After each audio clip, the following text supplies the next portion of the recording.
Hello, mainstreamers and cinephiles and everybody in between. I'm Bryant. And I'm Caitlyn. And Operation Silver Screen is a go. Hello, and welcome to Operation Silver Screen.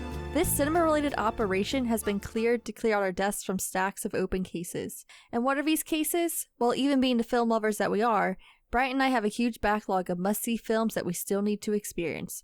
So each week we'll tackle a film that either one of us or both of us still need to see. We'll then provide a debrief of our week's mission, giving our outlook on the film's popularity and significance, as well as providing our opinion on whether or not it's worth seeing and other fun insights. So Bryant, what was our mission this week?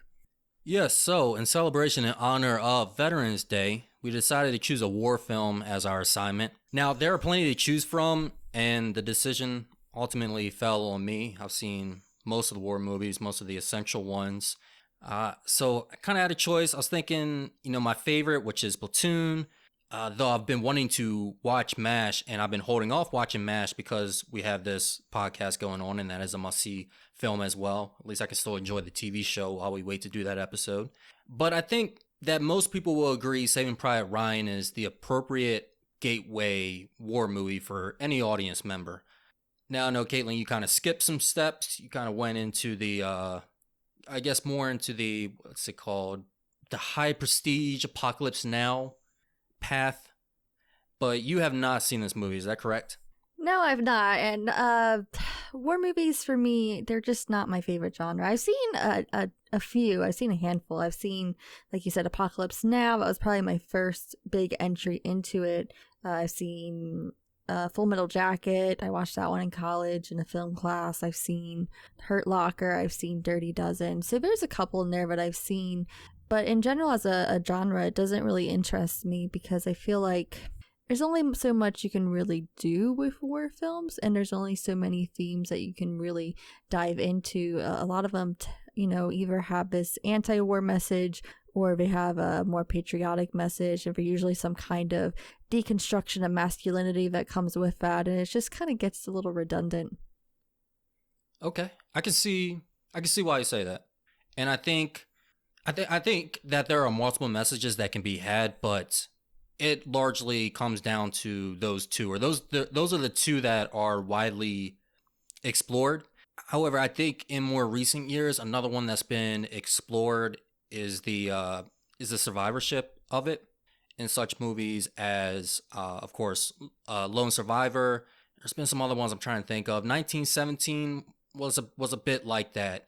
I don't think that was his main. It's not his main theme.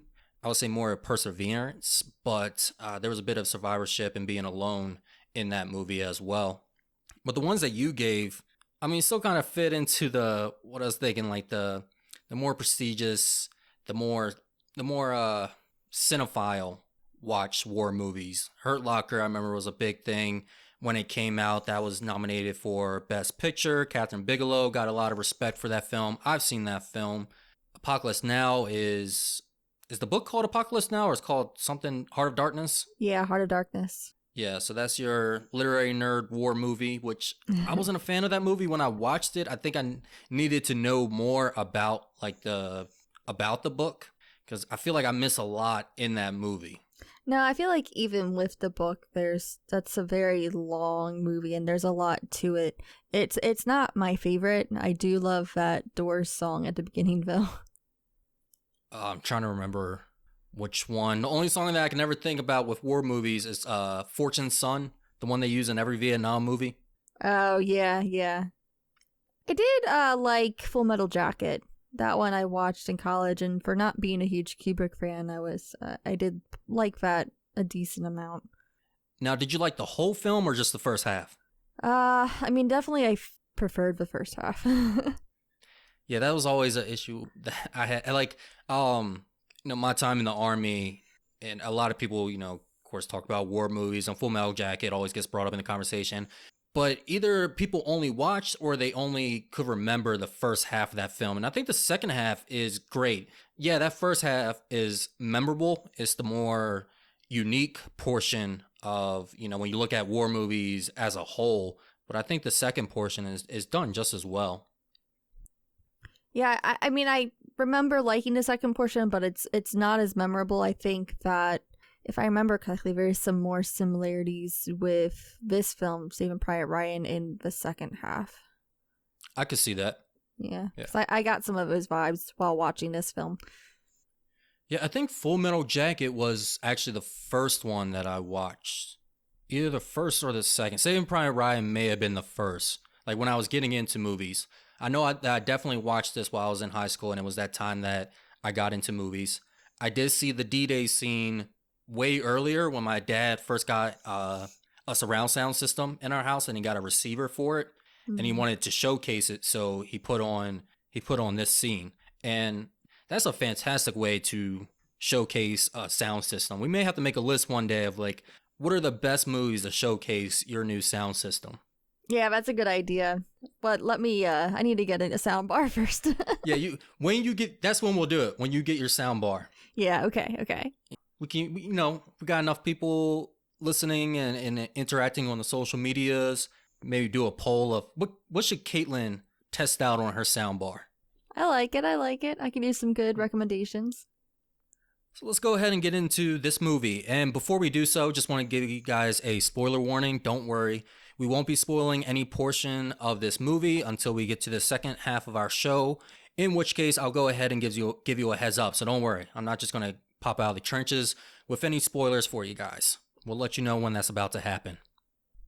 So the reason, of course, that we chose this movie is because of Veterans Day, but this is also known as a must-see film, a must-see war film at that. And the critics have a lot to say about this film. This has a 8.6 on IMDb. It is number 24 out of the top 250 IMDb films. This has a 94% on Rotten Tomatoes with a 95% in audience rating, which is this is one of the few times that the critics and audience really agree. There's just a 1% difference. You usually see like a 10%. Even with like the real acclaimed movies that we've been doing, you see a bigger difference. This movie won 5 Oscars and was nominated for another 6, so a total of 11 Oscars nominated. Like I said, this is regarded as one of the best war movies. If you look up the best war list, you're going to find this in a lot of places.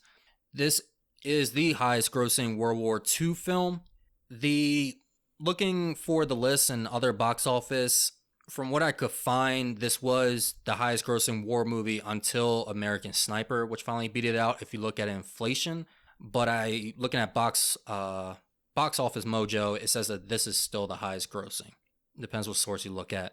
And this is in the top 1001 movies to see before you die. Anything that you found in your research, Caitlyn?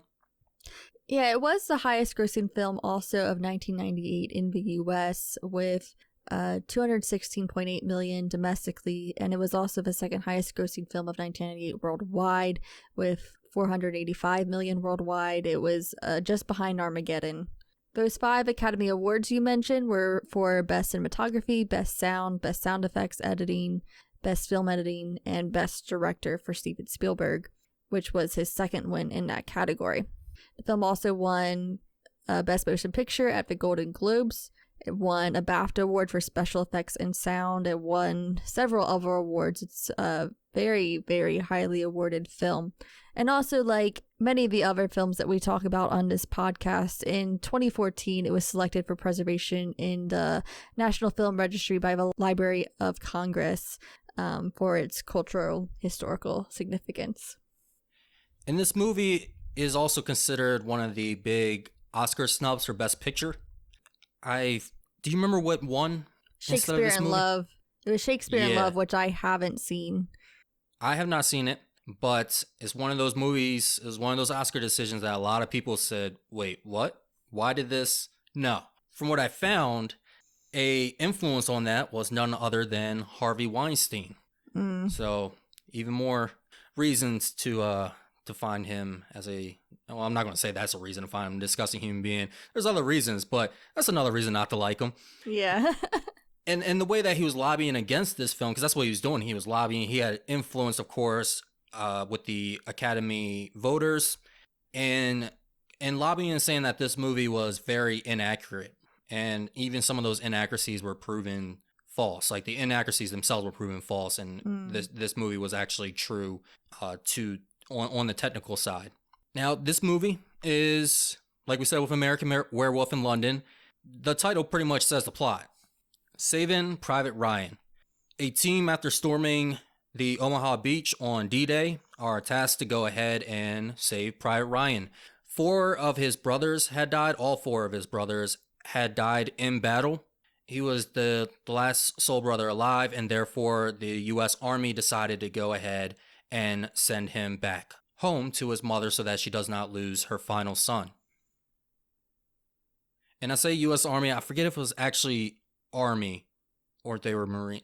The U.S. command made that order to send him back home. This was based loosely on a true story of the Nyland brothers. 4 brothers were on a ship together. They actually enlisted after their friend had died. They all enlisted together, and they asked the Navy, hey, can we serve on the same ship? That was approved, and unfortunately that ship was sank, and they were all killed in action, and there was 1 brother left. And then I'm not sure if he was sent home, but ever since that incident, it is a policy in the military that something does happen like that, they will actually send that sole survivor home. Is that still a policy? From what I found, it's still a policy. I didn't see anything overriding it. Now, with any policy, I'm sure there's some technicalities with it. Like, I'm wondering how that will work in the in the situation of a draft. I'm wondering how that will work. Like, if they're only if they're only child, they're the only male, I'm sure the draft is still going to pick them up. Mm-hmm. But I don't know how that works if they pick 3 brothers up and then 2 of them died, but the draft, that one's still going to get sent back home. Well, this was an instance of a draft, but I don't know with modern day. So, Caitlyn, you being the new one to watch this film, and I forgot to mention, I've seen this film 2 or 3 times. Okay. I want to say 2 because I can only remember really 2 times, but I think I may have caught glimpse of this and may have been on TV for just a little bit, and I watched it in between the 2 times. The first time I watched it, I was in high school, so over 10 years ago, and then I watched it again just the other day. The rookie, Devin, watched it with me as well. It was his first time watching the film, I found out. If I knew that, we would have probably watched it sooner. What did you think of the movie? Let me say, I was a little bit surprised. I didn't really know much about the story. I didn't really care to look much into it because I was like, it's going to be, something pretty basic. But I did go into it thinking that Tom Hanks was Private Ryan, and he's not, and he was our Captain Miller. So that was one thing that took me off guard. I will How long say did that take you to figure out? I don't know. Whenever they said his name at some point. Okay, I wonder if you were just going through the whole film till they actually found Ryan, and everybody kept going, we need to save Ryan, and you're like, he's right there. No, he's right in front of you guys. I think they said his name sometime early on in the beginning, and then once it switched back to the people in charge saying that they wanted to put on a mission to get Ryan, then I kind of realized it wasn't him. Interesting. I'll say this is a very well-constructed film, and overall, I did like it. I think there are some things about it, some scenes that didn't work for me, but it's overall a good film. I don't think this is going to change my opinion on war movies, though. I will have to say, if this didn't change your idea of war movies, and then seeing your history already with war movies, I don't think anything is. Yeah. I think this is a fantastic film. I've been thinking about this film the last couple of days since I watched it, and I don't know if just because my military experience, I never got the chance to deploy, unfortunately, but I don't know if that changed my opinion and recognizing a lot of the technical aspects with this and having that appreciation in the details. But man, I've just been thinking about this film the last couple of days, and this is just an excellent film. I think the combination of writing and directing is great. This is a masterclass in sound. Above all else, that, if I had to pick one hill to die on, no pun intended, aspect of this movie, is that it's a masterclass in sound, in both design and editing. I think it's a long movie. It's 2 hours and 49 minutes, which by our standards is a 3-hour movie. However, it's another one of those 3-hour movies that to me is because it's so engaging and so well paced and complemented with great characters and characterization that I didn't feel that runtime at all. I'm sure for some portions it probably dragged for you. Am I correct? I wouldn't say it dragged. There were some portions where our characters would kind of just stop to talk and kind of go through their emotions, and it felt a little shallow to me, but I wouldn't say it dragged. But as far as the rest of the film overall, I thought the pacing was pretty good. It didn't feel like almost 3 hours to me at all. That's good. I like to hear that you didn't suffer. Yeah, I didn't suffer at all. Though, no, okay, we're equal for each other's suffering. I don't know. I still think I suffered more with Halloween than you did with Predator. I don't know. We equally suffered for Texas Chainsaw, though. Yeah. So we're 2 for 2 right now in suffrage. We are. That's not the right suffrage. Yeah, I don't think that's the right word. And as for the war depiction, this one I'm kind of picky when it comes to this. I don't want to say it's like a make or break for me, but it's something that I look for. And I think this does a well-balanced job of both looking at the glory and horror in war. And aside from a couple nitpicks, I really love this movie. Like, I think this was a fantastic film. I don't disagree with you. I think that the construction was amazing. The production design was amazing. The sound was really good. And there were definitely scenes that I thought were so well done, so well directed. I think my main issue is the beginning and the end of the film didn't really work for me. And then, like I said, there's a couple moments where the emotions felt a bit shallow. It didn't really feel like it was really adding anything to the genre as far as themes go, which I already said is an issue of me when it comes to war films. That D-Day scene, though, in the beginning was absolutely insane. And they used over 1,000 extras for that. And you know, it's often applauded as a great directing moment from Steven Spielberg, and also as far as the cinematography of this film, particularly in that scene, there's a lot of shaky cam footage that was so jarring. I actually got a little queasy at the beginning watching this film because of the shaky cam footage, but I understand why they used it. Also, in regards to cinematography, they also went for a more desaturated look in the film to look more like newsreel footage. And there were some other techniques with the camera as far as the shutter that were used to eliminate motion blur. And overall, I think this is definitely a strong achievement in the world of cinematography. Yeah, that D-Day scene, I mean, is regarded as like one of the best openings in film, though it's not the opening of this film. And actually, I'm not a fan of the opening of this film. I think the very beginning and basically the present day, I guess you would call it, in the flash forward, it's a bit cheesy. It's a bit, I feel like it's not a recruiting commercial, but I don't know, it feels like a VA or a Hallmark commercial. It does. Like at the end it's just say support your veterans, which you definitely should, but I don't know, it was a little over the top. And you had John Williams, who is a great composer, a legendary composer actually, but I was like, man, the music's a little over the top, but it's like that. I feel like it's also that Spielbergism as well, and they do it in another scene, and it just kind of feels different from the rest of this film. Yeah, there was one scene obviously you can spot John Williams a mile away, but there was one scene I was like, is this Jurassic Park? This sounds like Jurassic Park's music. And I forget which scene it was, but I was like, okay. There was also a scene where they were like, there was a character speaking with a cigarette in his mouth, and that also was like, okay, Jurassic Park. Could be. Oh man, can you imagine the two movies? You gotta Save Private Ryan from some T-Rex. Yeah. Now that would have been interesting. Now that would completely redefine the war genre. But to go back to that D-Day scene, and that D-Day scene is, I think that D-Day scene is a perfect example of how to set a tone in your movie and how to separate yourself from basically what came before this. I mean, if you watch it now and it's your first movie, it may not be too much of an impact, but when you look at what came before, you didn't have anything on this level of realism, this level of gore. They used 40 barrels of blood, which I'll be honest, I have no idea what the actual volume of a barrel is. I'm just assuming it's a lot. Yeah, it's a lot of blood, guys. And there's also some really fine details in here that again sets up the tone for this. And it makes this movie isn't a clean choreographed movie. It's not like everybody's shooting and they're hitting headshots. Or they're hitting anybody at that. No one's doing any nice tuck and rolls, and things are not going smoothly. Like, one thing I noticed during this watch are the instructions that they're given to the soldiers as they're driving their boats up to the beaches.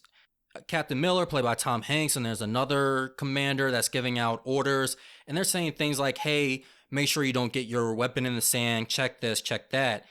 Man, when that door opens up and that machine gun fire starts coming down, getting sand in your weapon is the last thing anybody is thinking about. But it sets up that detail of, like, hey, they were not at all prepared for what they were going into, or they were prepared, they just didn't know what they were walking into. Yeah, you definitely got that vibe. Yeah, and so many things go wrong. Like, that's another cool thing. It's not just gunfire that's taking them out. You have people going off of the boat and drowning because of their equipment or getting hit by gunfire while even underwater. There's one boat that ends up catching fire and everybody's pouring out of it. Some people are running forward on the beach. Other people are going back into the water and diving in. There's just all sorts of things cheering up people. You have your moment where Captain Miller is grabbing somebody and you think, okay, cool, this is the hero saving somebody. He's like, hey man, I want to get you out of here. The person's down. And he ends up, eventually he's just carrying half of a body because of a explosion that went off. And it shows you that, hey, this isn't a movie where everybody's going to make it out and you may not get your hero moments like you're expecting. Yeah, I agree. I like that about the beginning. I think it really, like you said, set up the tone. One thing that I thought was interesting is that Spielberg didn't storyboard any of that opening. He decided to just kind of see where it goes with the camera. And for having, I mean, I know they spent a lot of time on it. I'm blanking on how much they did, but for as precise as that opening seems, it's just crazy to me that it wasn't storyboarded. Yeah, he had a vision and went with it. Even crazier when you think about that he was directing Lost World at the same time. So his mind was in two different places, but that's probably why Lost World wasn't really that great. Yeah. Like, you look how good this film is. This film like sucked a little bit from Lost World as far as direction went. Yeah, definitely. And this portion alone cost $15 million to make, which was, or no, my bad, $12 million to make, yeah. $15 million, their 15% of their budget. And I think here is, well, I want to say here is like where you really start to see the great sound design and sound editing. I would say this is where you start to experience like really good sound, because it's loud, it's chaotic, but I think later in the movie you start to see some more precise sound editing in it. But this moment is still fantastic. I love turning up my sound bar for this, plus my 2 rear speakers. I know. To include subwoofer. Still wish I had that sound system, but my neighbors are thanking me. No, they would have understood. They would have knocked on your door like, what are you doing in there? Like, say, Private Ryan, like, I'll go grab the popcorn. Okay, carry on. Yeah. And we spoke a little bit about Tom Hanks. And you have some opinions about Tom Hanks. I do. How did you feel about him in this movie? Pretty much the same as I always feel about Tom Hanks, to be honest. I think he's a solid actor. He's a very solid actor. I think he's probably one of the more solid actors. But he just lacks that oomph. I don't think he's a great actor. There's just nothing to me that really makes him stand apart. That makes him, that extra greatness. I like Tom Hanks. I love this character. I think Tom Hanks' acting was, like you said, it's good. It does, yeah, there's some moments that I think if you had a better actor there, you would have really pulled those emotional moments. But I think this is still solid. Like you said, it's positive throughout. It doesn't dip. I don't think his performance ever dips. But he's always on a steady line. Yeah, and I think it probably doesn't help if this seemed like a kind of a flat character to me. And he kind of had to be being the one in charge of these. He didn't have the chance to have those emotional outbursts as much. But I feel like in some scenes where you do want to see a little bit more from him in that regards, it just didn't really deliver for me. I think the biggest scene that you could have probably pulled a little bit more was the scene that he finally breaks down. Mm-hmm. Yeah. I think you could really get something. But at the same time, I think that you could have also messed up and got somebody just chewing up scenery.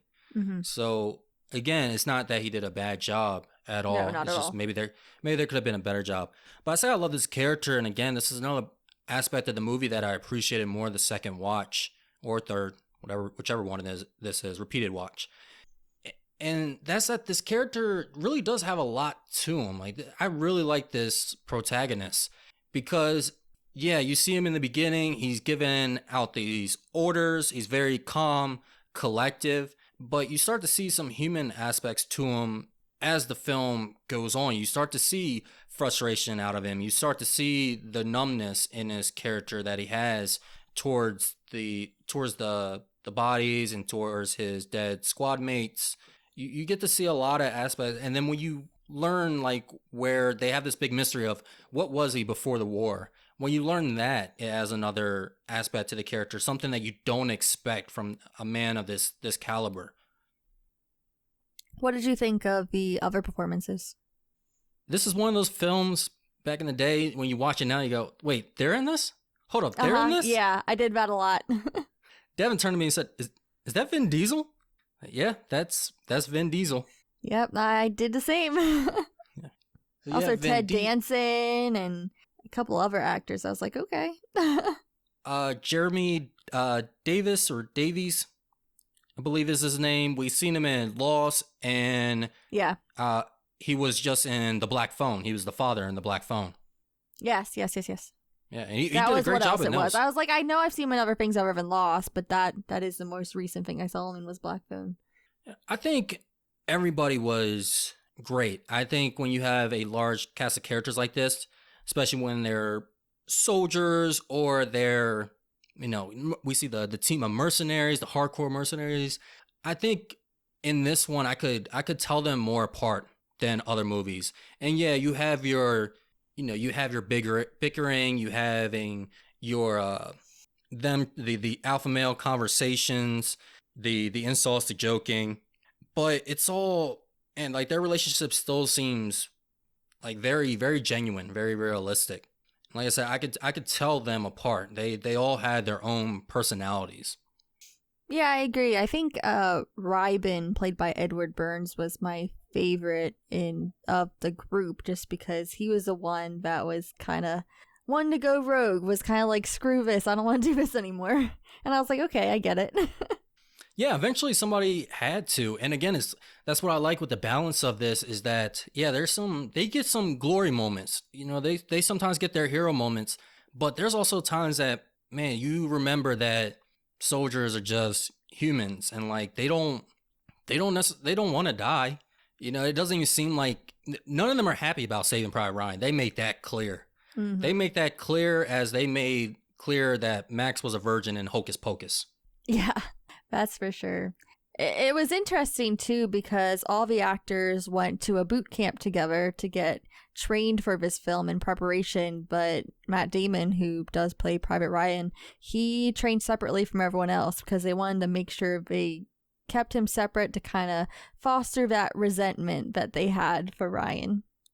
To further that resentment, they should have had him on the sidelines as they're training, just like sipping water. Yes. Steven Spielberg giving like special, like they do a Prisoners of War, giving like special treatment. It's like, how was your sandwich, Matt Damon? How was it? Got one of the other actors. Can I get a sandwich? Get out of here! I'll feed you to my T-Rex. And Tom Hanks was actually used to this. He did some boot camp training for Forrest Gump. Oh, okay.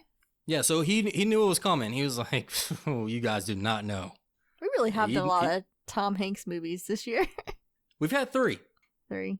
Yeah, we've had 3, and I would say this is probably out of all the Tom Hanks films that I've seen, this is the one that I'll say is the best and the one that I like the most. I did see him in another movie. We didn't talk about it, but A League of Their Own. Mm-hmm. He's not the best comedic actor. At least he wasn't the best comedic actor, which is weird because I heard Big is a great movie, and I know that's a comedic movie. Yeah, I've seen Big. Yeah, I haven't seen Big. It's the same director though from Big that does A League of Their Own. Okay. That And I League of know. Their Own is a hilarious movie. I was very surprised. Yeah, that one I haven't seen yet. Recommend it. All the characters in here. Of course, you're gonna like some more than others.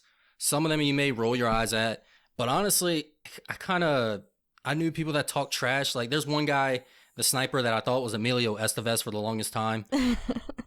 Uh, but his trash talking is on point. He's like, just put me a mile from Hitler, clear shot. I got it. Yeah.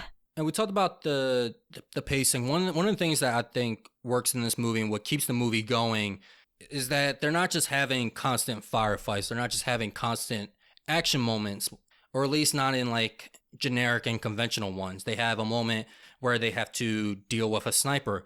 They have one where a building collapse and there's just a group of Germans in there facing them and they get into this standoff. Then that one just comes out of nowhere. Like, I think they timed that one really well because you just get out of a firefight. You're not expecting that at all. You think you can catch your breath. And again, these guys never get to catch their breath. They get a 3-hour break in a church, and that's it. Mm-hmm. And then, of course, you have your big climactic scene, which you said that the big climactic scene you didn't like so much. Or climactic battle, not scene. No, I didn't say that. Oh, okay. My bad. What did you think about the action throughout this film? The conflicts and confrontations? Like I said, I think you're right that it was paced very well, that how it went from the action, but it also knew when to be a little bit more still. But I think that, like I said, it seemed very technically precise, even though you didn't have that, it didn't look super choreographed. But I thought that they were, I don't want to use exciting because I wouldn't say, like, it doesn't excite me seeing the war violence, but it's sensational for sure. Yeah, and I think something that adds to, a cool fun fact I found out about the technical aspects with this, and I noticed it when I was watching the movie this time, and then I went later and read the trivia on it, but how they got the gunshots to be so accurate to the point of impact was that there were sensors in their guns, and when they were pointed at the squibs will go ahead and go off, which I find impressive okay. that actually worked in 1998. Yeah, same.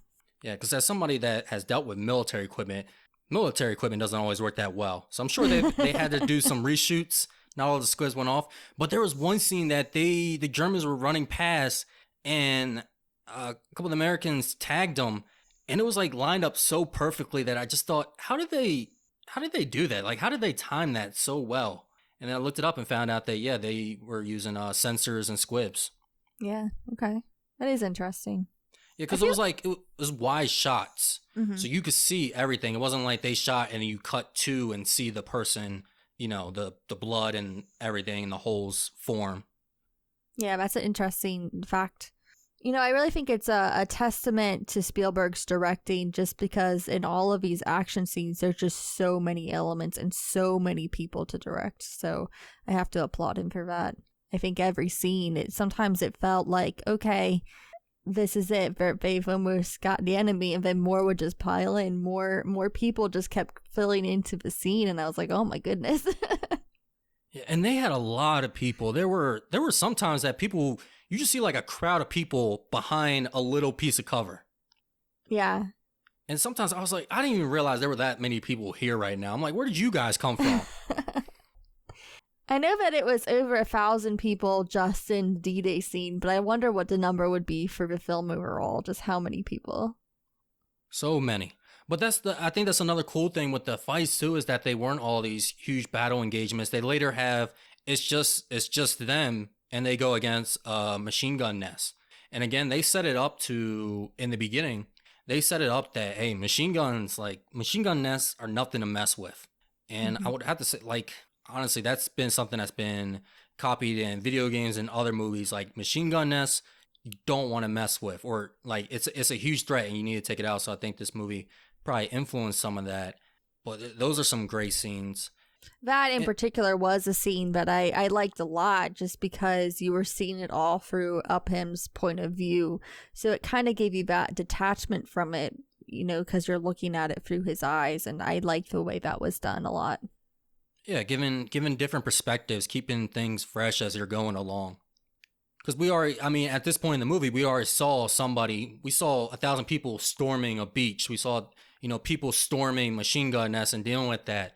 So what are you going to give the audience that's new now? Well, let's look at it from somebody else's point of view that's on the outside. Yeah. And so, kind of going off topic a little bit, War Horse was another war film that Spielberg directed, correct? Have you seen that one? I have not seen that one. Does the horse storm a machine nest? Because I'll watch that movie right now. I don't know. I have not seen it, but I'm curious to see how the action and the production on that one compares to Saving Private Ryan. Yeah, I feel like that's a more personal movie, at least from what I know. But again, if it's a horse storming a machine gun nest, I'm all for it. I need more horse battles in my life. Ever since I watched Dororo, there's a horse fight in that, and yeah, still need to finish that. It's so great. Now, I said I like the balance, and we kind of talk about the balance just now with you're seeing them storm the machine gun nest, but you're not seeing them, doing this glorious, brave storming of the nest. Actually, they don't even want to do it. A lot of them are opposed to the idea. And then we don't even see it through their eyes. We see it through the eyes of Upham, who is just frightened. And he's just hearing all these explosions and everything going off. What did you think about what did you think about like the horror of war in this? I think that's something that was portrayed well through the gore and the violence, but I still don't know if I fully believe this is an anti-war film in its totality, because I feel like it does contradict itself sometimes. Particularly with that beginning and that ending, I feel like that kind of contradicts some other parts of the film. I did see an article that said this is an anti-war movie, and I disagree. And I don't think this is an anti-war or a pro-war movie. I don't think it's trying to make a message about war. I think it's making a message to soldiers. I think it's making a message about sacrifice and sacrificing yourself for the unknown. Because I think when it comes to war, I mean, war is you have two sides of it, but I don't think there's any ultimate to it. There's always good and bad of war. Like there's never been a war, even World War II, like is probably the one that everybody was pro against. Like, yeah, let's get out there, let's kill Nazis. And this movie showed like, well, it wasn't just that. Like we were still suffering a lot. And that's why I like the balance in war movies and when war is depicted the most, because I think while, yeah, there are some moments of bravery and valor in war, but ultimately it's not a place that you want anybody to go to, not even just yourself. You don't want to have a war.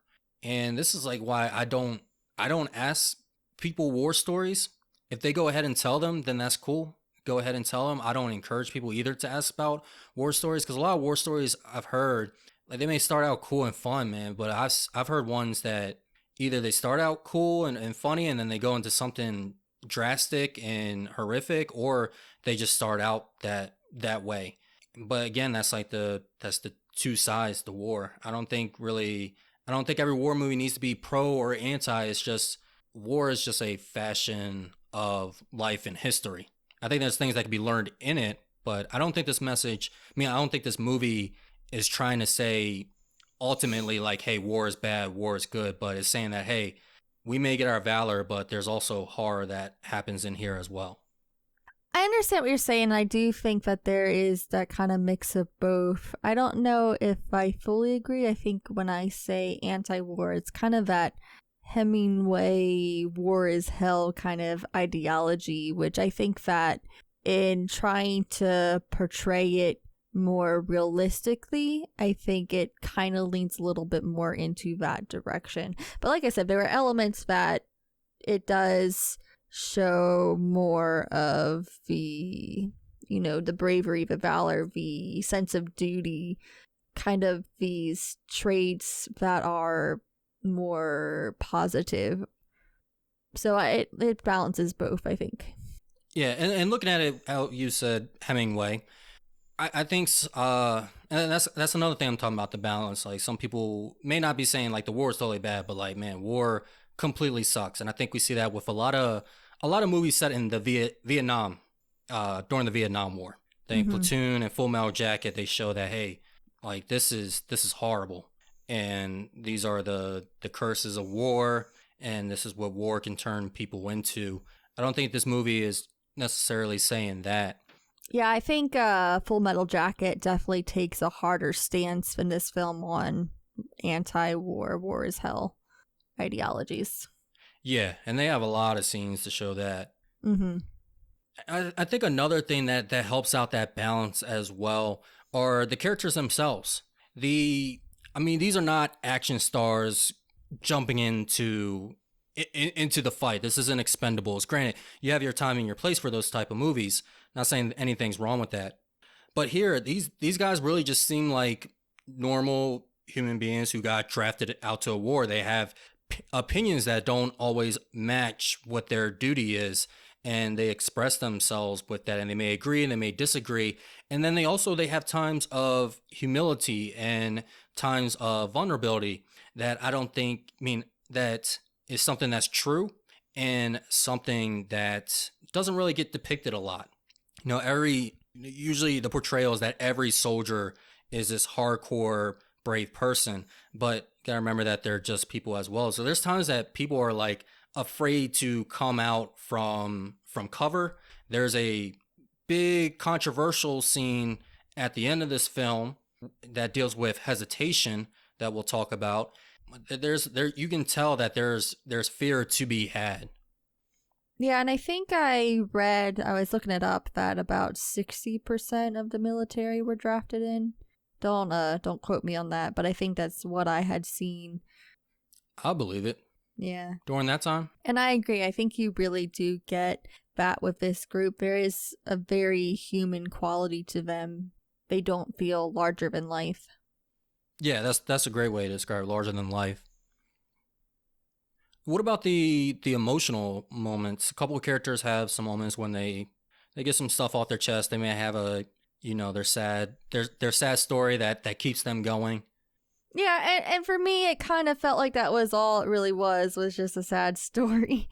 It didn't really carry that much emotional weight to me, and I think, I don't know if it was, like I said, the acting, or if it was just kind of typical. Like I said, I didn't feel like it was going anywhere too deep with the emotions or too much in a direction that we haven't seen before with these type of movies. So it didn't entirely work for me in those more quiet moments. I think that they worked better during the action and seeing some of their like hesitations, like you said, you kind of get an idea that there's just a lot going on in their brains, or sometimes their brain can't process what's going on around them. So I think that it did a really good job during those scenes. It's just in those slower moments that it just didn't work for me. It felt like it was trying a little hard to be emotional, and it just didn't work.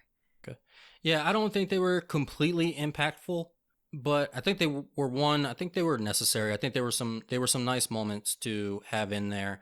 A little bit inaccurate. I can say in my military career that I definitely was giving my emotional monologues probably twice a day during my time. And just telling them stories about how for the first 5 months of my life I couldn't even walk. They're like, shut up and get back in formation. Like, every day he does this. Oh gosh.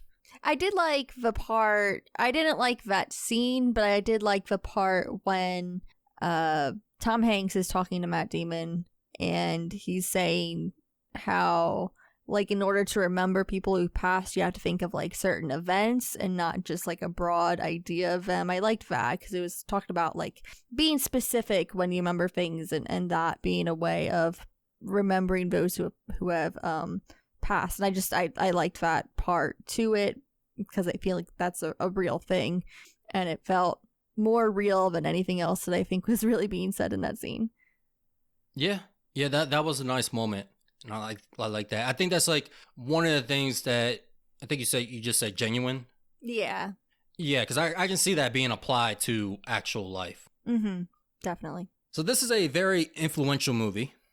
Caitlin, what did you find in your research for it being influential? Well, I think in general it's just influential for war films, just the way it's constructed. And I haven't seen, I want to say 1912. It's not 1912, 1917? 1917. I haven't seen 1917, but you saw 1917. I was wondering particularly how this affected that. Well, one, just want to say I love 1917 and encourage everybody to watch it. That was my favorite movie of that year. I would say when it comes to the grittiness and the vulnerability of its characters, there's moments in there where they're not able to, they may be scared to come out of cover. They may not have any ammo left in their weapon and they just have to toss it, or they just have to go ahead and run. Like you very well feel in danger for their lives. And then, I think in the beginning of the movie, you see some people that are sick in the trenches. They have to climb over like a land of dead bodies. This was World War I, so I'm pretty sure this is like when trench warfare came in. So you see a lot of that. It's not a very clean movie. It's not a very choreographed. Not everything feels smooth. It's a very rough movie, which is fantastic as far as directing goes, because that movie is all one shot or two shots. There's only one break in it. So they had to rehearse so many times and then they shot it. And for them to have such a realism to it was something fantastic to watch. But yeah, I think a movie like this, Saving Private Ryan, set it up for war movies such as 1917 to have their presence. I would actually say, I haven't seen too many of the war movies before 1917. There was a period that I stopped watching war movies for I don't know. There was a couple of possibilities of reasons. That's another conversation. But yeah, I think this movie, it definitely set up a lot of war movies. Yeah, I think the reason why I brought that one up is just because that one was so big for being a single shot. But I think watching the D-Day scene in particular, just how that handles camera movement, you can see that as far as camera technique and using handheld, I think this was super influential.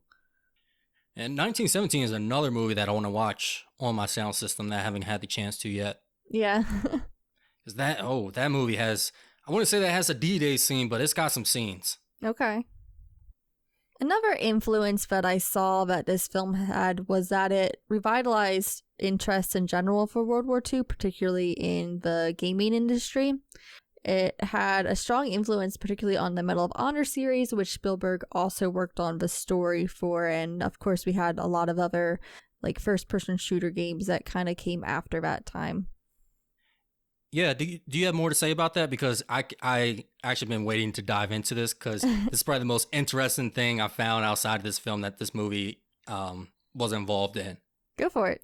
All right, strap in, because I did not know any of this. This was extremely interesting to me. So yes, Steven Spielberg did, he didn't influence the first two Medal of Honors, but he did have an influence on the third one, which is when that game came out, it received a lot of high praise. And that set up just World War II in video games and media as well. That's something that was influenced by, of course, by this movie. And Steven Spielberg, he wanted to develop this game actually before that one was even released, even earlier, because that one didn't get released till 2002. Yeah, I know that they backtracked a little bit on the violence in the game because of Columbine in the first two games. Yeah, Columbine had a huge influence, especially on video games and just all violence in media. That became something that everybody was looking at. But even before that, Dreamcast Studios or DreamWorks Studios, I'm getting those two confused now. They didn't want to make a World War II game. They're like, kids don't want to play a history game. And they thought that they just want to play sci-fi and fantasy. But then Steven Spielberg saw his son playing GoldenEye. Everybody knows GoldenEye is just one of the best games ever to be created. And that influenced a lot. And he thought well, you can take this and then put a World War II setting on it and kids will love it. So that's what he went out and sought to do. So yeah, after a few setbacks, finally the game gets released in 2002, receives high praise. It launches Medal of Honor. And at this time, Dreamcast, again, is it I thought Dreamcast it was Studios? Works. I thought it was Works. Yeah, I want to say DreamWorks. Which is weird because now I associate DreamWorks with like Shrek and kids movies. When I saw that logo come up, I thought, wait a minute, what? Yes, DreamWorks Interactive. So DreamWorks Interactive was actually bought out by EA. Now, for those who are into video games and already interested in this conversation, and they know that this story is about to get a little juicy because EA is now involved. And EA, after finding out what I found out about them, I don't understand how they're still in business because they make so many greedy decisions that end up destroying their games. That's all. Like, you can do a whole nother podcast on EA and everything that they've just screwed up with their games and their beloved franchises. But anyway, they bought out DreamWorks Interactive and they said, hey, we're now going to go ahead and do everything in-house for Medal of Honor. Well, Medal of Honor Allegiance was not developed by DreamWorks Interactive. They outsourced the game to 2015 Games. That's what the studio is called. So when they said they're going to do it in-house, basically they said, all right, 2015 Games, thanks for making, one of the greatest games out there, get out. So they called out the studios and then say, hey, we still want to go ahead and develop games like this. We have a concept idea. Can anybody help us out? Well, Game Studio did pick them up, and it's probably the game studio that you think it would be, and that was Treyarch. Treyarch makes the Call of Duty games. Oh, okay. Which eventually Call of Duty and Medal of Honor were going side by side till Call of Duty just pushed them out of the way. We don't even have Medal of Honor games anymore because of Call of Duty. And Call of Duty is now the best-selling first-person shooter franchise. Like, they've been releasing games year after year for like over the last decade, 2 decades. They've been releasing a game every year. They're now about to stop that next year. We have a Call of Duty game coming out. Well, it's coming out October 28th. We're recording this now on the 26th. I'm excited for that game. But Call of Duty is just one of the biggest shooting game franchises. So it's crazy here that EA had a chance to have one of the best first-person shooting games out there. That was a good thing that they didn't, because they would have screwed it up. Gotcha. I've actually never played a Call of Duty game. There's hit and misses, but they have such a footprint in video games and first-person shooters. Like, nobody can deny that. Whether you hate Call of Duty or not, you can't deny that. Definitely. It has such a huge footprint. But yeah, they went on, and Call of Duty itself, most of the games are set in World War II. It wasn't until Call of Duty 4 that they decided to do Modern Warfare and have it set in current times. And then they've gone back 3 times to have World War II games. So World War II it's a huge thing in video games and media, and this movie is the one that kind of launched it all. Yeah, it really does trace back to that. Yeah, and it's because also, and you have to give credit to the war itself, I guess, because World War II was an interesting era as far as weaponry. That's when everybody just started dumping everything in. Like, they learned from World War I, the Great War, they just started dumping all their technology. This is when we got flamethrowers. This is where tanks became more important. I'm trying to remember, this was always this is a lot of people's favorite war because of how many, the technology that came out of it. For good and bad, because I think this was also the war that mustard gas was being used and we got introduced to chemical warfare. But yeah, I dove into that. So basically, all said and done, Steven Spielberg is the indirect reason we have Call of Duty. What? Yeah, it's crazy. When I was reading that, I was like, okay, it's almost a whole, Call of Duty, I think, is almost in a way synonymous with first person shooter. Almost, it really is game changing, and seeing that it really traces back to this film is huge. Yeah, it's craziness. So this movie is also significant. We talked about how war movies have an influence on recruiters in Top Gun, how they brought a lot of people to join the Navy. This movie had an effect on veterans, or so they say. The VA actually set up a national hotline during this movie's release because of how realistic this movie was, and it was triggering for some individuals.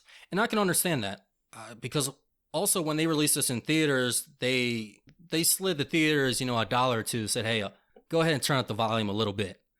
So And especially again, this is the first time that we're getting movies like this. If you're a veteran and you're walking in and you're sensitive to this type of material, well, you don't know that you're sensitive to this type of thing.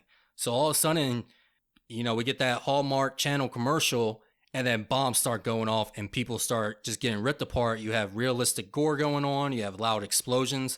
I can see why this would be triggering for individuals. Now, how big of an impact it had, I'm a little skeptical on. Because I feel like it's kind of the, when a big scary horror movie comes out, like Paranormal, and they said people had to run out of the theaters. Somebody was throwing up in a trash bag. The Exorcist was posed in every theater along with the usher. They've been doing that for The Terrifier too. Oh, have they? Yeah. I haven't seen that. I've seen it for Barbarian. Okay. Yeah, it's like, now, oh my gosh, they're vomiting and running out of the theater. And granted, Barbarian, I would have been that person with that you would see in the night vision, like screaming and jumping. So that one's accurate. Yeah.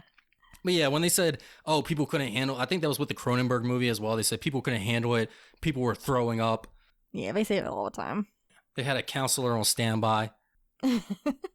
Just waiting outside of a theater door. Yeah. But even as gritty as this movie was and realistic with its gore and how bloody it was, it still attracted a large audience.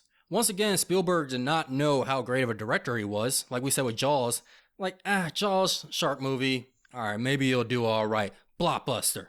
This movie, blockbuster.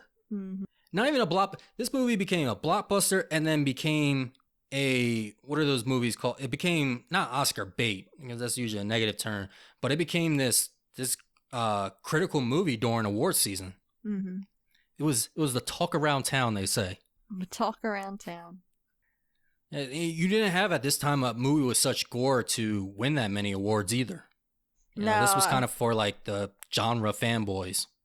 Yeah, and they were afraid it was going to get an NC-17 rating, which it didn't. I think they did cut out some things. I forget. No. Because Spielberg said, even if this got an NC-17, I would have still shown it. Oh, okay. Yeah, he said I would have released it as an NC-17. Like this is something that he had a lot of passion for.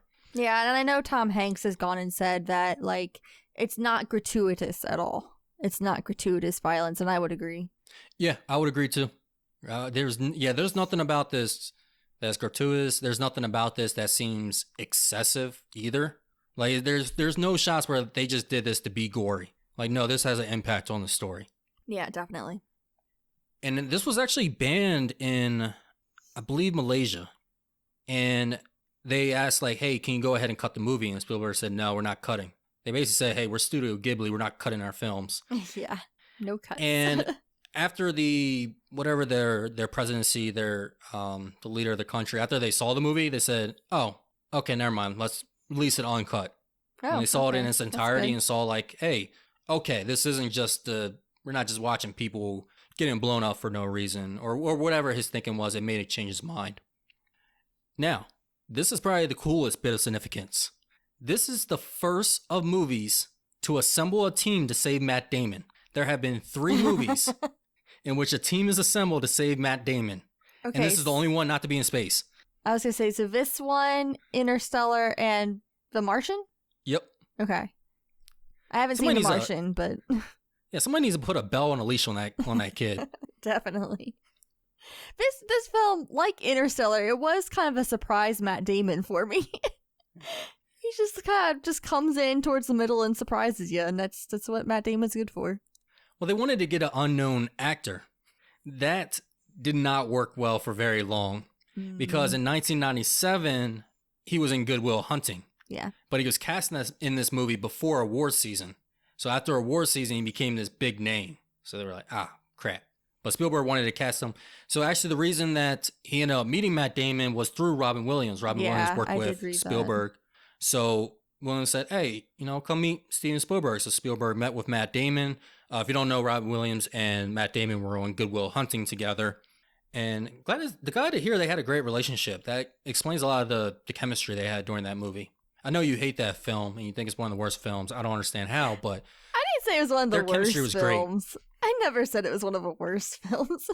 You might as well have. It was just a little boring for me. Granted, we watched that. I was so tired. I was so Caitlin, tired when we watched It's that. not your fault. Oh my gosh. It's not your fault. Well, you didn't like the talented Mr. Ripley, so. I didn't say I didn't like it. Okay, I did, but it was an unfair opinion because I said there was a lot of variables in play that I don't even remember the movie. And you may think, oh man, Brian, were you drunk? No, I was just very sleepy. I was crashing on energy drinks, and there was a pizza fiasco that occurred while watching that movie. So I was in like a weird limbo of a food coma.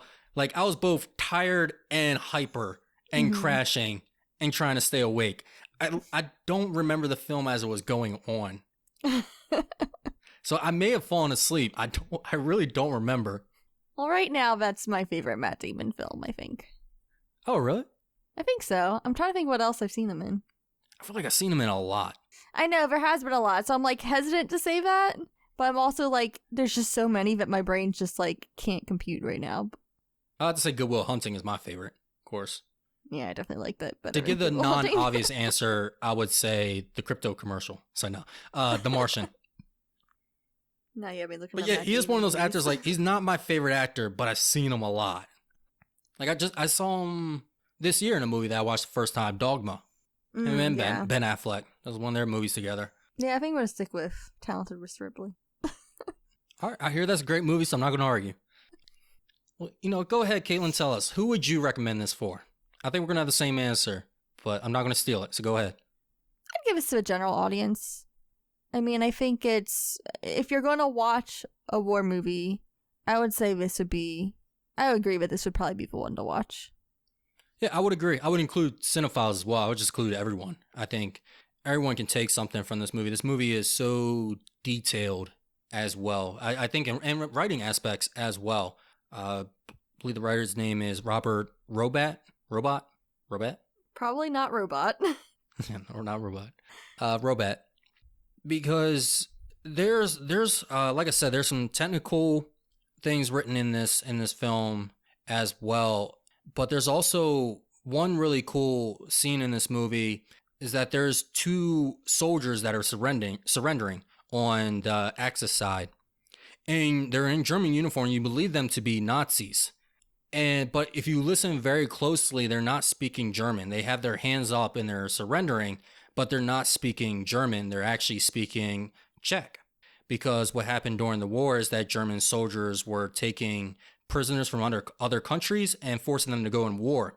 And what they were trying to tell the American soldiers was that we did not kill any of the Americans. We're Czech. We've been taken in by the Germans. And we'll talk about we'll talk in spoilers what actually happens with that. But that's one of the, like, not just one of the coolest fun facts of this movie, but just one of, like, the coolest details I think out there. Mm-hmm. Yeah, and I didn't recognize that when I was watching that scene. I definitely recognized it. It's like, no, I read about it. Oh. I was like, those goddamn Nazis putting their hands up. Don't trust them. Yeah, I feel like any Spielberg film I'm definitely going to recommend to Cinephiles because he is really a master at his craft. Yeah, Spielberg. Yeah, Spielberg is just probably arguably the best director out there. Yeah, he's had a couple of flops in recent years. Though I think West Side Story was fantastic. I think he showed again why he's such a great director. But I mean, you make so many movies, and then also like he was kind of having a couple years of just making passion projects. And we know how those go. Like BFG, Ready Player One. Yeah, I wasn't a big fan of Ready Player One. I'm excited for Meet the Fabelmans. Oh yeah, that's coming out this year. I'm excited for that too. It's this month. No, not this month. Not October. Oh, sorry, next month. Well, by the time we release this, it's going to be November, right? Yeah. I didn't. At first, I held off watching the trailer because I thought, all right, this dude making an autobiography of himself. I was a little worried it'd be kind of pretentious. But then I finally watched the trailer because I was at the theater, and they don't listen to me when I say turn it off. I actually haven't seen it. I'm like, well, it's a Spielberg film. I'm probably going to see it anyway, so. It looks great. Okay. You should probably watch it. Get you hyped up for Paul Dano again. Oh, Paul Dano's in it? Yeah, Paul Dano's the father. Like I said, I don't know anything about it really, other than the title. It's Paul Dano and Michelle Williams. Oh, nice. That'll be good. Yeah, I'm looking forward to that. It looks like he's kind of going, well, not going back, but I don't know. I feel like we're going to get A lot of that great Spielberg. I think even another recent movie that kind of flew by, not many people saw, was Bridge of Spies. No, And I that haven't was really seen that good. one. Yeah, that was a really good movie. One of these days, we're gonna watch Tintin. One of these days. Well, you have to decide is it a must watch or not. Oh yeah, I'll have to figure that out. Let me know. And another thing I want you to let me know. Is there anything else you want to say before we get into spoilers? Nope, we can go ahead. All right, guys, we're gonna go ahead. We got approval from HQ. Going to go ahead and open up this declassified folder and get into the spoilers. So if you have not seen the movie and you are wary of spoilers, do not continue. Go ahead, watch the movie, come back to us. Yes, it's a long movie, but it goes by fast. So Caitlyn, where do you want to start with the spoilers? Do you want to start where Tom Hanks was a Nazi all along? Oh gosh. Gasp.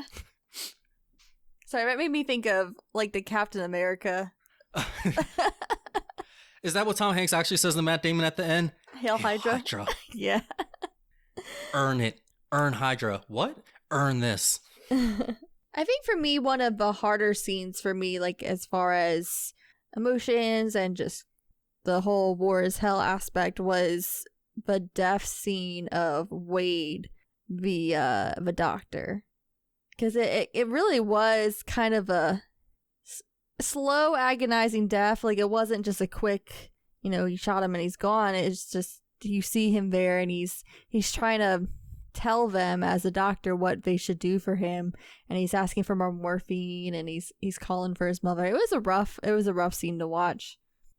Yeah, that scene got me. Like, I remember it, but even now when you talked about it and talked about how he was calling out to his mom, I got chills. Mm-hmm. I'm not even being dramatic. No, I don't owe you guys anything. Yeah, I really do. That was a rough scene, and he was very important to the team as well, and he was always helping somebody. Even when it wasn't his unit, he got right in there. I've got to work with some medics before, and man, that's how you can tell a really good medic is one that just does not hesitate to get out there. Mm. And it was some of the greatest people out there as well. Yeah, definitely. So that was a rough scene. It was slow. They were asking him what they should do, and when he said, "Just give me the morphine," like that's when everybody comes to that realization that if he knows that he's gonna die, then like we can't do anything. Like he's pretty much the one to tell us if somebody's going or not. And yeah, and again, it's just, I mean, all the characters, you don't want to see any of the characters. I think all the characters that do have a very sad death. Like no one. That's another thing about this. Only one of them kind of gets the glory shot, like put in that, like Tom Hanks. He's the only one that really gets that, going down with a fight ending. Mm-hmm. And that's where I think the balance comes in. Yeah, I think so. And I think that death, too, in particular, just kind of switched the tone a little bit, because I think it upped the stakes a lot for the film. And I think it also is starting to make conversation more not controversial, but it made the conversations more complex. Because, yeah, you want to go ahead and you want to take out this machine gun nest. And again, doing that brave thing, doing that duty. But what does it cost you? Mm-hmm. And, yeah, it costs you a life. And, man, some people may not, like, okay, well, it's one life. One life died so that many others could survive. But it's a hard thing to tell the people that are right there, the people that are connected to that individual, that their life was lost for a good reason, because they would trade anything they would trade their world to have them back. Yeah, and I think that's a theme too that this really hits, especially towards the end with Tom Hanks' death as well. Yeah, honestly, I think that's more the theme of this movie than the whether pro or anti-war is. Like I said, that sacrificing for the unknown. It's not like you're jumping in a bullet for somebody. It's you putting yourself out there in hopes that your death means the livelihood of many others. And I think it's a message both to soldiers and to civilians as well. Like, knowing that people are overseas dying for you, earn that person sacrificing their life for you. And as a soldier, continue to fight and continue to do your duty. And the one that, remembering that the one that gave you that possibility may have died in battle. Yeah, I definitely think you see it a little bit more positive than I do. So I'm like, oh, this is stupid. Uh, I think my issue was that I think that the beginning and the end of his film are so weak compared to the rest of the film that I think it didn't make me view that message in a positive light.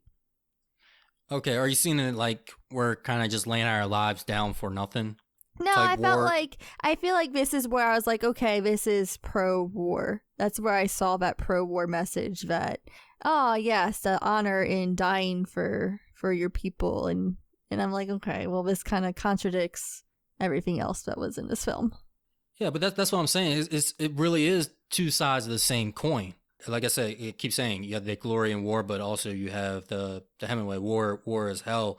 And coming from the military, I said it's unfortunate that I didn't get to deploy, but I can't help but be.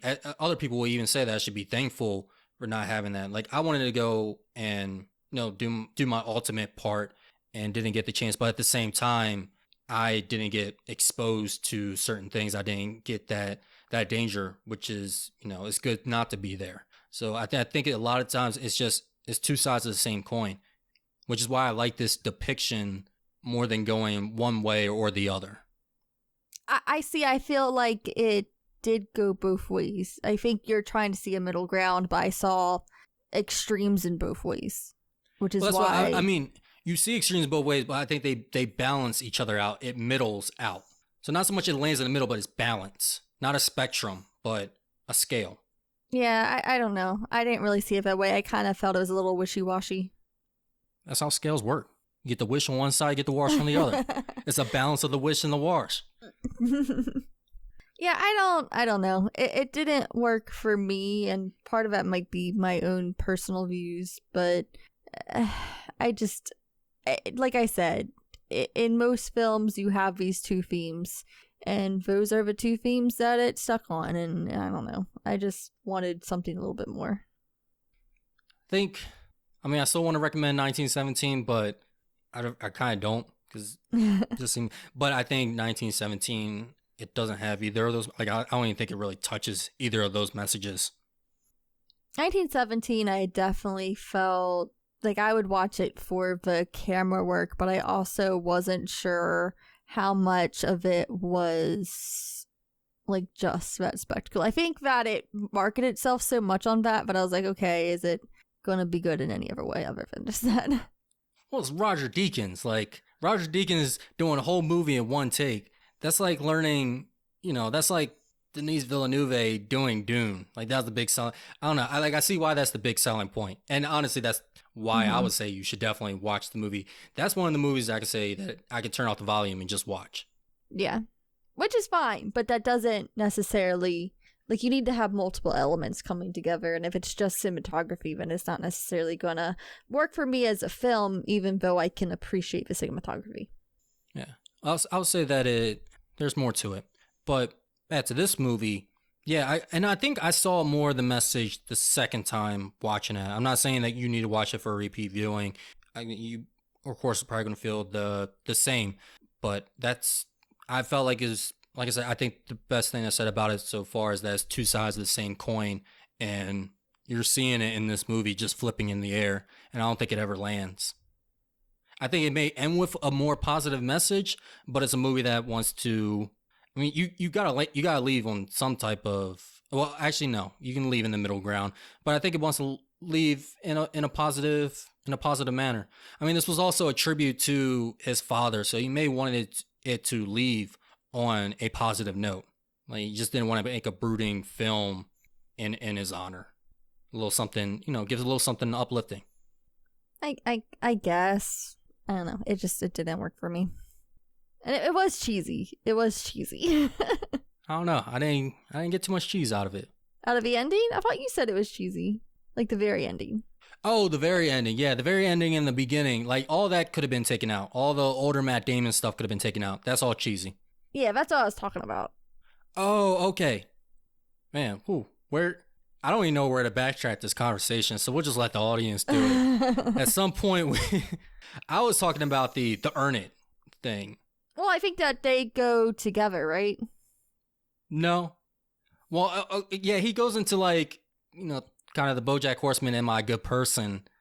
But I don't know. I saw him as separate.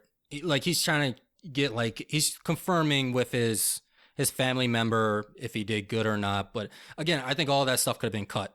Yeah, I mean, it was about him spending his life in pursuit of trying to earn it. Yeah, no, just cut all that out. Trim that fat. I mean, I agree. Like I said, that part just did not. It was not good. Yeah, that I see while I was in there. I can see what they're going for. It's for me. It's one of the nitpicks that I have with this movie. It's probably the biggest nitpick. I don't think that's a nitpick. It didn't have that much of a damage to the overall movie for me. Okay. And when I lay my head at night, I think about the ending with Tom Hanks saying "earn it," and then the movie goes black. Okay. Kind of like how they never did season 8 of Game of Thrones. Yeah. Mm-hmm. Game of Thrones is a fantastic a fantastic show. Yeah. All 7 seasons. Yeah, more like 6. Yeah. Which one was Battle of the Bastards? Oh, was it? Yeah, I think that was 7. Yeah, I think 7's my favorite season, actually. No. That was 6. 6? Okay, then 6 was my favorite season. Yeah. No, you're right.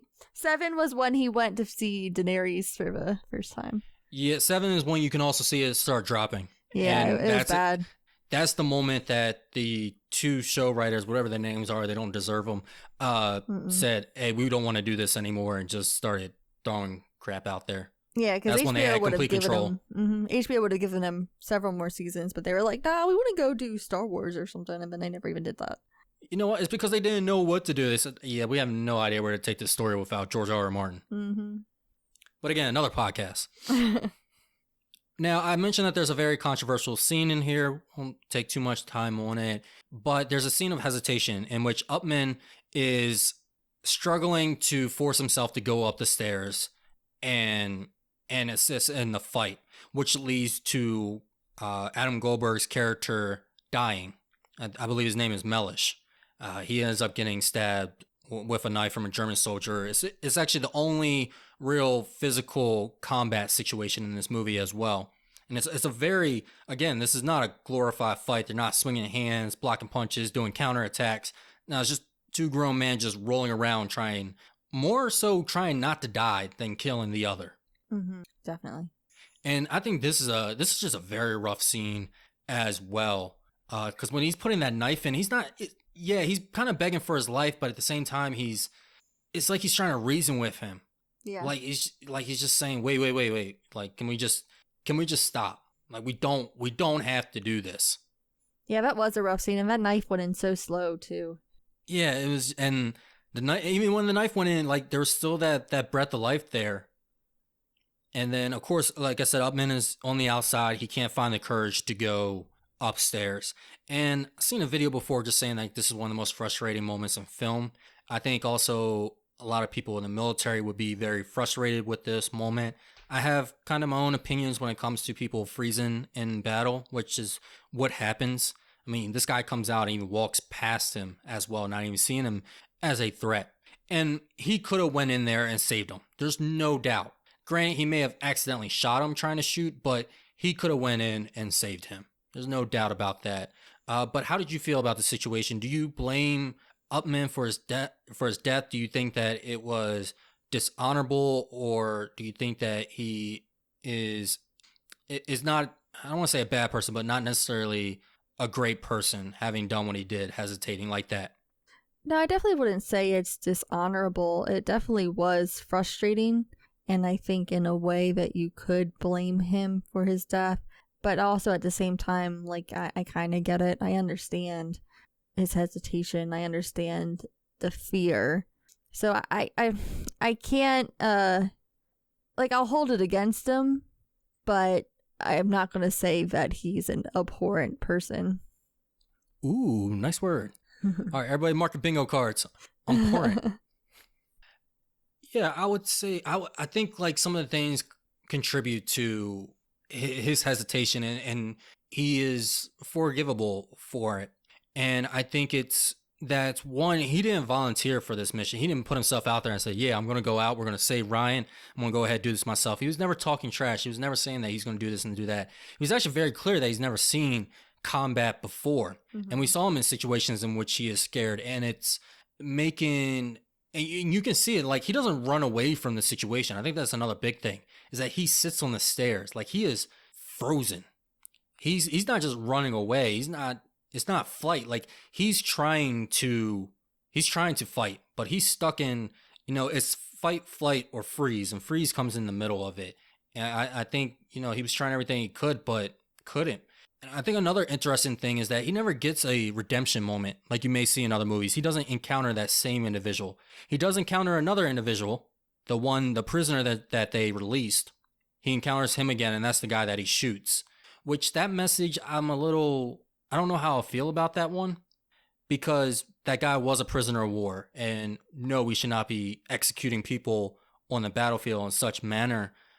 But I don't know if the movie is saying that they shouldn't have done it in the first place, or they're just saying that war has changed him in this fashion. I was kind of confused with that message right there. I think it was his mistake at the beginning or earlier in the film to let him go, and this was kind of him accepting this reality of war, that there are sacrifices and things that you have to do that might go against your morals. Which is another theme that we've seen in war movies before as well. Yeah. Sacrificing your own humanity. War changes you. Mm-hmm. But war never changes. Where are my Fallout fans at? That was a very video game filled episode. It is. Anything else you want to talk about with the spoilers open? Just that final battle, that's where I really saw, I think, the best production design in the film, other than even the D-Day film, I think, had a lot of spectacle, but I think the production design was very noticeable in that final climax. And I think that's also the scene that reminded me most of FMJ, because I believe they kind of have a final standoff in some rubble too, right? It's been a while since I watched it. They do. It's a little bit, it's smaller in scale. Yeah, because they're definitely dealing with one sniper. Yeah, definitely. But it kind of reminded me of that as far as the production design went. But this, I think, did a really good job at it. Yeah. It reminds me a lot of that too, because you had like the broken house, like half fallen, the rubble. Yeah.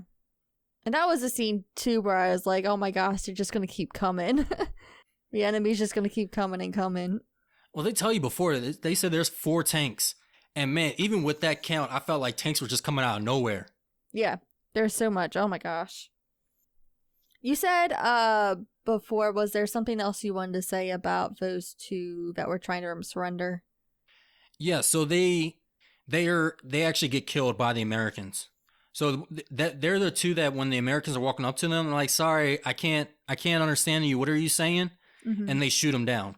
And they said, like, because they were waving their hands, they said something. They joked about it. They said, what were they saying? I don't know. Look at my hands. They're so clean, or something like that. But actually, what they were saying is that they're pretty much innocent. Gotcha. Which comes back in the movie. There's a moment where I think is this when they're dealing with the German soldier in the machine gun nest. They're saying what to do with them, and they talk about how they would have just executed us, but we wouldn't have done that to them. But we saw in the beginning some American soldiers basically executing a couple of the guys. Okay. Yeah, that's interesting. I think another scene that I really liked was the dog tag scene when they're looking for Ryan's dog tag and they're sorting through just this whole entire bag of them.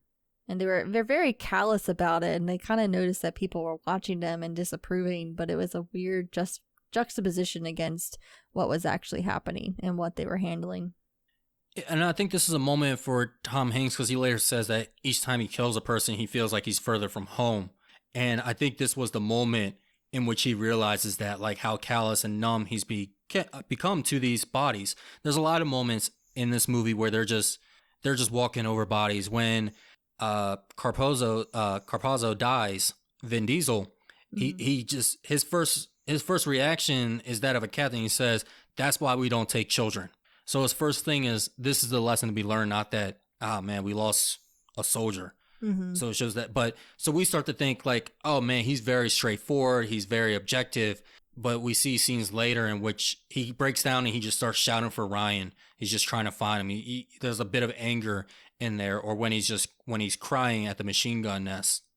Yeah, and that school teacher reveal that he was a school teacher back in the real world, I guess you can say, was interesting. I think it kind of humanized him a bit. You can understand why he has that sort of numbness. Yeah, and I think he's even keeping it a mystery because he's trying to keep the two sides of himself away.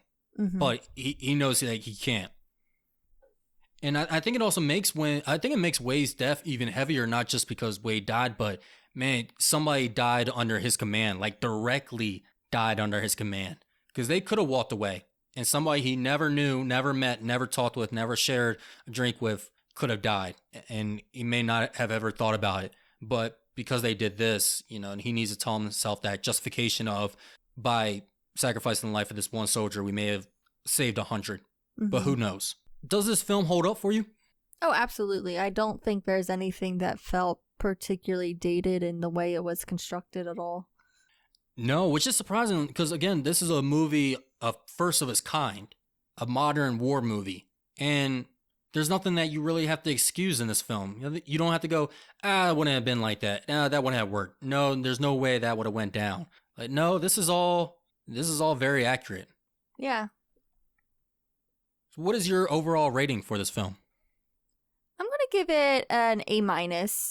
I think it's a superbly crafted film. I mean, it's like I said, the production design, the sound, the cinematography, all amazing. Personally speaking, if I had to just go off personal feelings, I might rank it lower.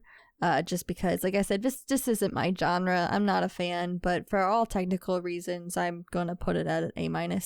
Okay. I'm glad to see you went in A territory. I was a little bit worried. But everything you said makes sense. It's a minus for that beginning and ending part. Yeah. I'll have to say, even with the beginning and the ending, this is a S tier movie. Really? Yeah. Like I said, I was thinking about it the last few days, and I was also thinking, I was like, man, is this my favorite war movie? Because I'm not sure if I'll put Platoon at S tier. I guess we'll see when we finally do it. But man, we talked about it. There's just so many things are great and perfect with this film. I think, yeah, you could have probably had a better actor, but I mean, there's so many movies when you can have a better actor, and I think what he did was still great. Mm-hmm. And like we said, Tom Hanks is a solid actor. I think with the beginning and the end, I can see why they had it in there. I think it can work for some individuals. Actually, I think it can work for a lot of people. It's just something, I would have tweaked, but I'm not going to. I'm not gonna hold that too much against it as far as scoring goes. The sound is impeccable. The writing and directing, this is a great combination. Like, both of them are just complementing each other when it comes to the detail in this film. And it's a good story. It's a well-paced story. It has the length of an epic. This is a S tier movie. I think this is just one of those. This definitely is one of those must-see films. Yeah, I mean, I don't know. I would have to rewatch FMJ because I don't know which one I prefer over the two films. Yeah, I think it's just some things with Platoon I like a little bit more, but this film I would say is more solid than Platoon. Like, I think Platoon has one thing against it, but that's it. And I think this movie has more of that balance that I was talking about, while Platoon looks more at the Hemingway of it. Okay. But also is Vietnam. Yeah. So our next episode. So today we had celebrated Veterans Day. And not just with this episode. Actually, before I go into that, I just want to say Happy Veterans Day.